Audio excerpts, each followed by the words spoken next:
Well, more now on the suspect. We've been reporting that the alleged bomber is Nigerian, that he departed from Lagos and joined Flight 253, Northwest Flight 253 in Amsterdam. Our international security correspondent Paula Newton has done extensive reporting in Nigeria and Yemen, where this suspect reportedly says he got the device. Also with us, CNN International's Mohammed Jamjoom. Let's start with you, Paula.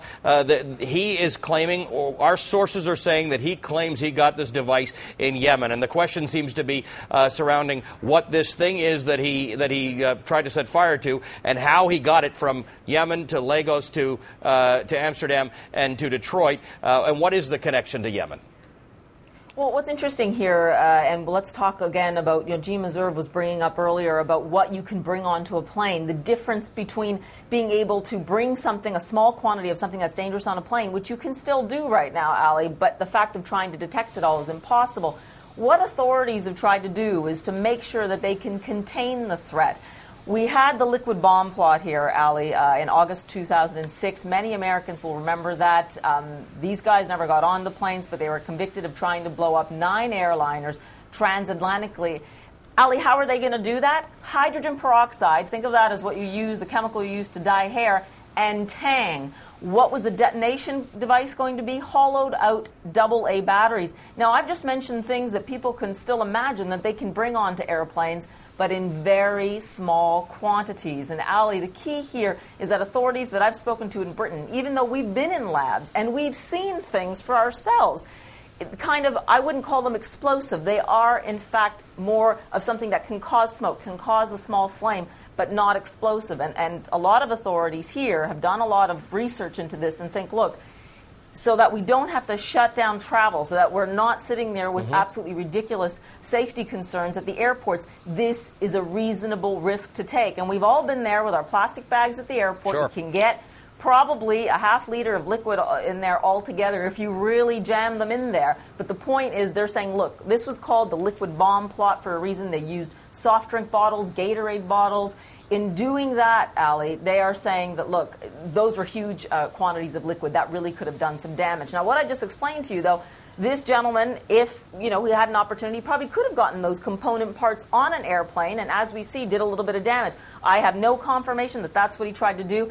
Ali, this stuff is all over the internet for people who are looking for that kinds of things. Where does Yemen play into all of this? A lot of the experiments that people might want to run undetected, he could have been able to look at some of this either remotely through the internet of what was being done in Yemen or been trained in Yemen. This is complete speculation. Right. I'm just saying that in this case, remember that the liquid bomb plot, they got the tang from Pakistan, is what prosecutors said during the court case. These kinds of centers, things like Yemen, where they can kind of unfettered try and experiment with these kinds of things and attain the chemicals that they need, these are important hubs of terror that aid them in trying to get these kinds of liquids on an airplane. You brought up a point earlier that the similarity that some of our viewers may make now between Yemen as a hub for terrorist activity like Afghanistan is that there are large ungoverned parts, or there are places where people can establish centers where they can be training people or equipping potential terrorists. Absolutely, and that's what has concerned the government. I remember in the Bush administration having talks with officials about Africa and huge ungoverned spaces there.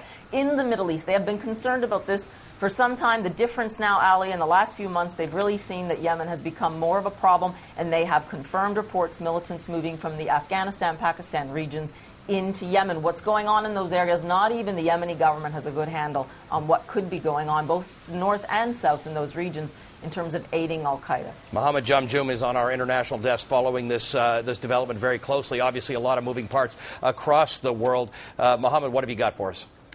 Well, Ali, speaking about Yemen specifically, I mean, people ask, is it easy or is it difficult to smuggle weapons in or out of Yemen? It's not difficult at all. Yemen is in a very tenuous situation right now. Of course, there is the problem of Al-Qaeda in Yemen. You've seen in the last 2 weeks strikes that are being carried out. Last week, over 34 Al-Qaeda-linked suspects were killed in those strikes.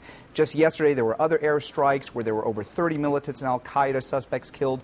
Yemen is really going after Al-Qaeda in a big way, because right now in Yemen, you don't just have Yemeni Al-Qaeda, al-Qaeda. You have other portions of al-Qaeda coming there. Last year, you had Saudi al-Qaeda and Yemen al-Qaeda merging. That's a big regional threat. Al-Qaeda there is saying they're going to carry out attacks not just in Yemen, not just in the West, also in other Middle Eastern countries. But beyond that, let me tell you how bad it is there. Not only do you have the problem of al-Qaeda, and it is a huge one, you have the problem of a separatist movement in the South, people wanting to break away from the unified government, and you have these clashes that have been going on for months now in the north of Yemen, on the border with Saudi Arabia, with the Houthi Shiite rebels. The government's going after them. The Houthis are fighting back. It's really bad. It's so bad, in fact, that in the past week we spoke to a Yemen expert who told us it's not just a collapsing state, it's practically a collapsed state. And so the U.S. is concerned, regional neighbors are concerned, everybody's worried what's going to happen here, and is the Yemen government going to be able to basically get this under control?